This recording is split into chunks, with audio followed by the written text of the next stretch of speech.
Ladies అందరికీ కూడా ఒక ముఖ్యమైన క్యాన్సర్, బ్రెస్ట్ క్యాన్సర్ గానీ, యూట్రైన్ క్యాన్సర్ గానీ, సర్వైకల్ క్యాన్సర్ గానీ, సో ఇవి వచ్చే అవకాశం ఉంటుంది. సో వీటిలన్నిటిని ముందుగానే పసిగట్టుకోవాలి. సో బ్రెస్ట్ క్యాన్సర్ అనేది ఎలా తెలుసుకోవాలి అంటే, ప్రతి ఒక్క లేడీ వాళ్ళకి నెలసరి అయిపోయిన తర్వాత ఒక పొజిషన్ పడుకుని ఈ 4 ఫింగర్స్ తోటి బ్రెస్ట్ ని చూసుకుంటూ ఉండాలి. ఏమైనా గడ్డలు లాంటివి తెలిస్తే మీరు ముందుగా అక్కడ గైనకాలజిస్ట్ ని మీట్ అయ్యి దానికి తగిన టెస్ట్లు ఏమైనా చేయించుకోవాల్సి వస్తే చేయించుకోవాలి. అండ్ దాంతో పాటు అన్ని గడ్డలు తెలిసినవన్నీ కూడా క్యాన్సర్వి కావు. సో దాని గురించి భయపడకుండా మీరు ముందు గైనకాలజిస్ట్ ని మీట్ అవ్వండి. నెక్స్ట్ ఈ గర్భసంచి ముఖద్వారం క్యాన్సర్ అంటే సర్వైకల్ క్యాన్సర్. సో ఇది వచ్చే ముందే కొన్ని లక్షణాలు కనిపిస్తూ ఉంటాయి. ఎక్కువ వైట్ డిశ్చార్జ్ అవ్వటం అని, లేదంటే బ్లీడింగ్ అవ్వటం కానీ, లేదంటే భార్యాభర్తలు కలిసిన తర్వాత బ్లీడింగ్ అవ్వటం కానీ, ఇలాంటి లక్షణాలు అనేవి ఉంటాయి. హాస్పిటల్కి వెళ్ళి ఈ పాప్స్మియర్ టెస్ట్ అనేది చేయించుకోవాలి. సో ఇది అందరూ కూడా బయాప్సీ అంటే ముఖ పరీక్ష అని చెప్పి ఫీల్ అవుతూ ఉంటారు. కానీ దానికి భయపడాల్సిన పని లేదు.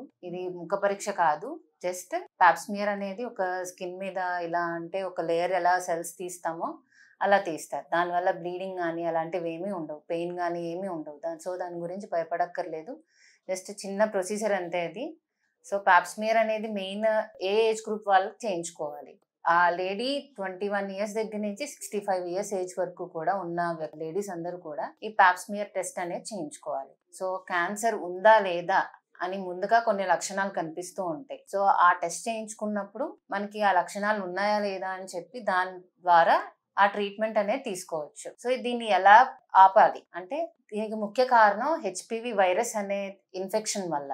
సో దీనికి ఎగెనెస్ట్ గా వ్యాక్సినేషన్ చేయించుకుంటే ఈ సర్వైకల్ క్యాన్సర్ అనేది నిర్ధారించవచ్చు. సో ఈ వ్యాక్సిన్ ఎప్పుడు చేయించుకోవాలి? బాయ్స్ అండ్ గర్ల్స్ ఇద్దరు చేయించుకోవచ్చు. Girls at the age of 9 years దగ్గర నుంచి టిల్ 45 ఇయర్స్ వరకు కూడా చేయించుకోవచ్చు. మొత్తం 3 డోసెస్ ఉంటాయండి. సో ఆ 3 డోసెస్ తప్పనిసరిగా చేయించుకుంటే వాటి యొక్క ప్రొటెక్షన్ అనేది ఎక్కువగా ఉంటుంది. అండ్ దెన్ ప్రతి ఒక్క ఈ girls and women should take this HPV vaccination. Okay, thank you.